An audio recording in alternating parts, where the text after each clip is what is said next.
Hi there, my name is Alex and welcome to today's video, where we will gonna talk about my short experience with FPV drones. First of all, let's break it into 4 parts. In the first part will be a short introduction and why I choose to go FPV. In the second part, I will show you what gear I got and why. In the third part are the things you should know before starting to fly. In the last part, I will show you some clips and what I've learned in, I think, 2 months of practicing at least once per week. Since I've started filming, I always wanted a drone, and if you are following Peter McKinnon, Matti Haapoja or Potato Jet, you saw all the amazing drone footage they take. So I started searching for the one that fits my needs, but without knowing that here in Italy, and I think in almost every country around the world, there are a lot of restrictions. And if you don't want to get a drone license, you have to get one under the 250 grams. At the time, the only drone that was under the weight limit was the DJI Mavic Mini, but the video quality didn't impress me so much, so I decided to wait. Meanwhile, I've discovered the FPV drones, which gives you a unique point of view, and considering that you have to use a GoPro for filming, and you can build your own or buy already pre-built under the 250 grams, I decided, why not? The first thing to do is determine whether to go digital or analog. There are 2 main differences between.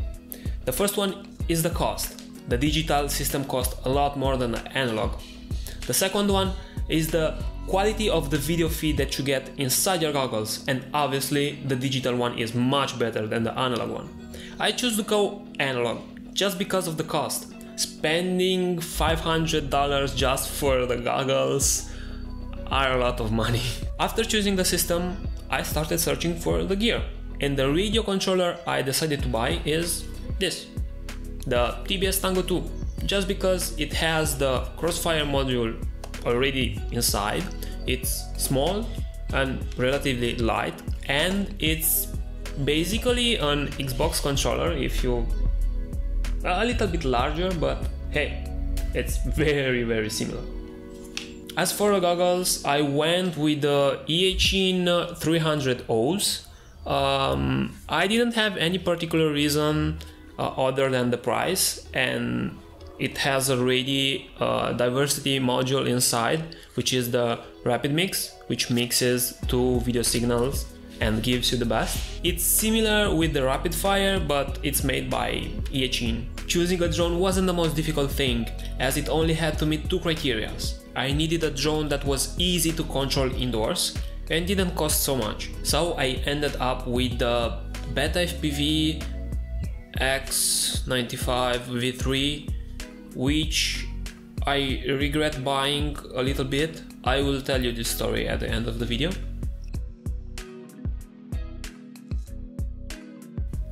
Before I started buying stuff, I did some research online and watched a lot of tutorials. They all said that you should start with a simulator, and I can guarantee you that this is true. Since this was my first experience with anything that flies, I decided to buy VelociDrone, which is a simulator. I connected my Xbox controller to the PC and started practicing.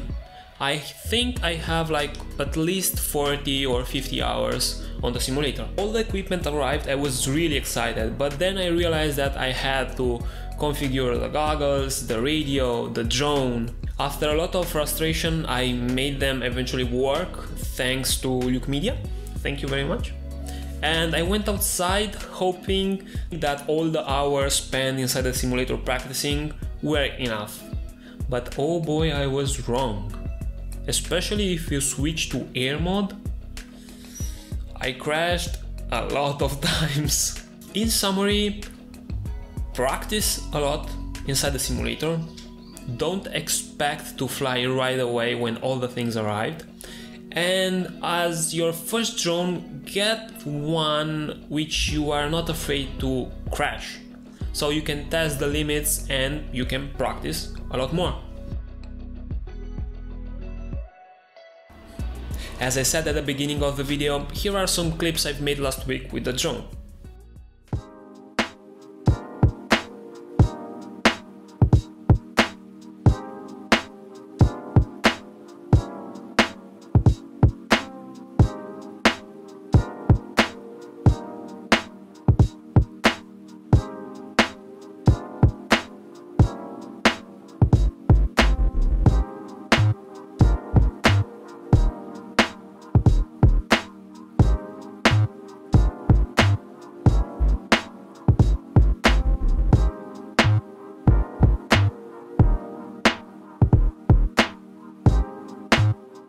let's talk about why I don't really like the BETAFPV X95.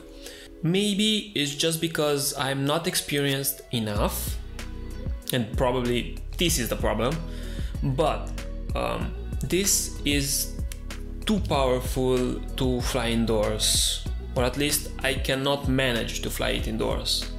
And it doesn't have enough power to fly outside, maybe at a higher level, because the wind will blow this thing away left and right. Yes, it's small, yes, it can carry a naked GoPro, yes, it's under 250 grams, but maybe I need more practice. Yes, I think that's all. Even if Luke, which is experienced enough, he did return the drone, or at least I think he sold it. I think I will keep this, and I will get a micro long range drone in the next month. In conclusion, I am happy with my choice of going FPV rather with the normal drone. Definitely an FPV drone can't replace a normal drone because are two different things. So yeah, I think I will eventually get the Mavic Mini 2. Having said that, I will leave all the links with the stuff I mentioned inside this video in the description. And if you have any question, just leave them in the comment section.